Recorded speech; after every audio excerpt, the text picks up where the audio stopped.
الحمد لله رب العالمين، وصلى الله وسلم وبارك على نبينا محمد وعلى آله وصحبه أجمعين. أما بعد، حياكم الله جميعا ومرحبا بكم. يبدو أن المقطع الذي نشرته لوعد اللامي وهو يقول أن الرجل يواجه مباشرة وأن الرد بالمقاطع هو طريقة العاجزين، يبدو أن هذا الكلام قد أثر على البعض. لا تضيعوا وقتكم بالطلب مني أن أتناظر معكم أو مع أي شخص، لأن مناظرتي معكم هي هذه: الرد مقطع بمقطع. فالذي يريد أن يرد يأتي وجها لوجه، يأتي وجها لوجه، يتصل ويرد. أما تقطيع المقاطع هذه حيلة الإنسان الضعيف. لماذا؟ لأنه أنا الآن مباشر، ما أخفي شيء ولا أقطع شيء، فالذي يريد أن يرد علي يأتي مباشرة. المقاطع هذه أسلوب العاجز. لماذا؟ لأنه يقتطع مقطع يخرجه مثلا عن سياقه ثم يقول قالت الشيعة قال كذا قال كذا. هذا أسلوب العاجز. في منتصف الجبهة، في منتصف الجبهة، والله الله. فهذا الكلام من وعد اللامي قد وقع كالصاعقة على بعض الشيعة وأثر جدا عليهم، لدرجة أن بعضهم ذهب يبكي إلى وعد اللامي وتوسل إليه أن يمدح وأن يثني على المقنع ذو المنخار، وحتى المقنع قام بنشر هذا المدح وهذا الثناء على قناته فرحا به. بقيت نقطة أخيرة، وأرجو أن تسجل هذه النقطة صورة وصوت. سأقول بسم الله الرحمن الرحيم وأبدأ لمدة دقيقة واحدة، سجلوه. هذه أريد من الجميع أن ينشر هذه الدقيقة المهمة جدا التي سأذكرها الآن. بسم الله الرحمن الرحيم. ذو الفقار المغربي فخر لي أنا شخصيا، أفتخر به. لكن وللأسف فرحة المقنع لم تكتمل ولم تدم. شاهدوا ماذا حصل. نقطة واحدة يا أستاذ وعد. تفضل. هناك نقطة لي مؤاخذة عليك فيها. تفضل. هذه من باب النصيحة والأخوة. تفضل. لقد أتيت على رجل قال عن الرسول صلى الله عليه وسلم فاجر، وأتى برواية في البخاري أن رسول الله رأى امرأة ثم ذهب إلى زوجته، ولما عاد قال أنا رجل مثلكم فإذا رأى منكم ما أفعل فليفعل، ثم أخذ يشنع وقال هذا الفعل لم يفعله حتى الفاجر عندنا. زين، فكيف يفعل رسول الله؟ اسمع الجواب. وطلع هذا النص بس في كتب الشيعة. أخدمك إذا ممكن أخدمك. بارك الله فيك. فوجه له نصيحة أن يعتدي من رسول الله صلى الله عليه وسلم.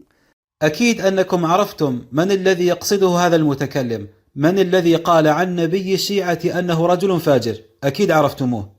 إخواني بس اسمح لي، إخواني أيها المشاهدون الكرام، الأخ المكرم، كم مرة أنا مدحته الآن؟ كم مرة أنا قلت على أخلاق؟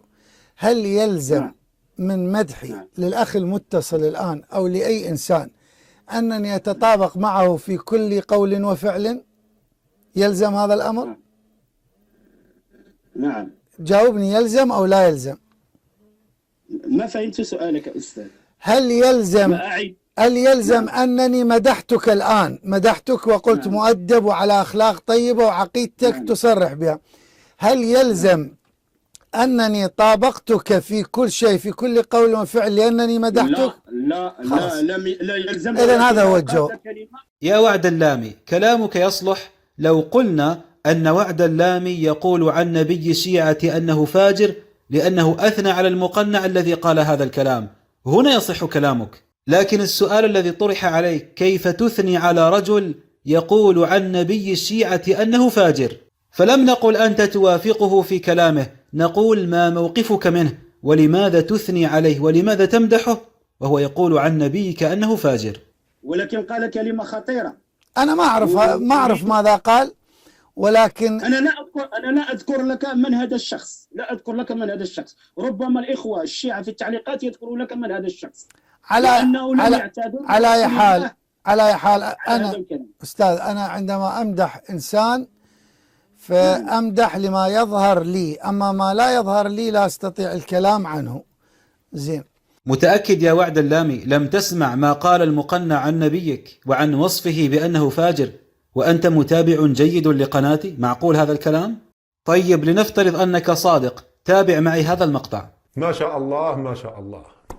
أترضى أن يقال عنك أنك كنت جالسا مع أصحابك ثم مرت امرأة من أمامك فنظرت إليها فوقع في قلبك شهوة النساء، فتركت أصحابك وذهبت إلى زوجتك لكي تجامعها، ثم اغتسلت وعدت إلى أصحابك وحكيت لهم ما فعلت ونصحتهم أن يفعلوا مثلك، أترضى بهذا؟ وهذا الحديث الذي شنع به على المسلمين واستهزأ منه بل وطعن في النبي صلى الله عليه وسلم على ضوئه قد رواه الكليني في كتاب الكافي في المجلد الخامس صفحة 494 باب أن النساء أشباه الحسين بن محمد عن معل بن محمد عن الحسن بن علي عن حماد بن عثمان عن أبي عبد الله عليه السلام قال: رأى رسول الله صلى الله عليه وسلم امرأة فأعجبته فدخل على أم سلمة وكان يومها فأصاب منها وخرج إلى الناس ورأسه يقطر، أي أنه اغتسل، فقال: أيها الناس إنما النظر من الشيطان فمن وجد من ذلك شيئا فليأت أهله. أترضى أن يقال عنك أنك كنت جالسا مع أصحابك ثم مرت امرأة من أمامك فنظرت إليها فوقع في قلبك شهوة النساء، فتركت أصحابك وذهبت إلى زوجتك لكي تجامعها، ثم اغتسلت وعدت إلى أصحابك وحكيت لهم ما فعلت ونصحتهم أن يفعلوا مثلك، أترضى بهذا؟